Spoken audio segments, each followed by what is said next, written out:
দীর্ঘ দিন ধরে বলিষ্ঠ করে রাখিଛନ୍ତି।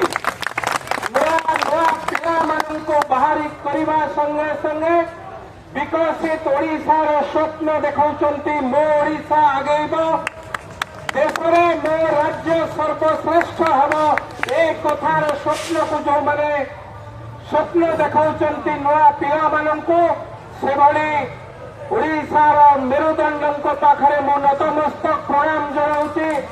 ଏଭଳି ଏକ ମଞ୍ଚ, ଯେଉଁ ମଞ୍ଚ ଦୀର୍ଘ 30 ବର୍ଷ 1994ରୁ ଆଜି ପର୍ଯ୍ୟନ୍ତ ଭୋକିଲା ଶୋଷିଲା ହୋଇ ସମାଜ ପାଇଁ କାମ କରୁଛନ୍ତି, ଏ ମାଟି ପାଇଁ କାମ କରୁଛନ୍ତି, ଏ ରାଜ୍ୟ ପାଇଁ କାମ କରୁଛନ୍ତି।